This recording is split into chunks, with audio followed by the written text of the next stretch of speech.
CST en janvier dernier que Colline Berry a porté plainte contre son père pour viol et agression sexuelle sur mineur par ascendant et corruption de mineurs. Le continuum d'une souffrance qui ne fait que s'additionner au fil des années. Je me suis vraiment senti ne pas avoir le choix que de faire ça, a avoué la fille de l'acteur au micro d'Europe 1. Une plainte qui avait eu l'effet d'une bombe. Richard Berry, qui évoquait des accusations immondes, s'était immédiatement défendu. On a eu des échanges, avait confié sa fille à France Info. Soit il minimise les faits, en les considérant comme anecdotiques. Soit il considère que s'il est de la faute de Jean Manson, dont il aurait subi la liberté sexuelle. Ou alors je suis traité de folle. Colline Berry refuse d'être qualifiée d'instable, mais Colline Berry refuse de passer pour folle.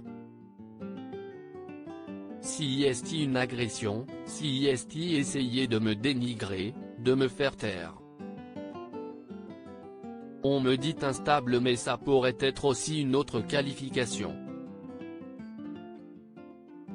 Je n'ai pas du tout la sensation d'être instable, a-t-elle assuré sur Europe 1 avant de poursuivre. Si est compliqué pour n'importe quelle personne coupable d'avouer, donc si est d'abord le déni puis si est discréditer la personne qui vous accuse.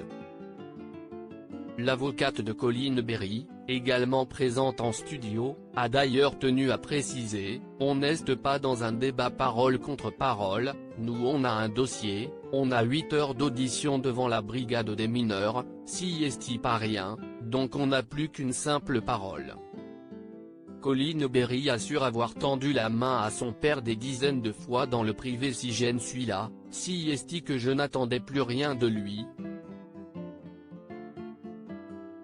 J'espère par ce biais d'une enquête arriver à un moment à une forme de paix.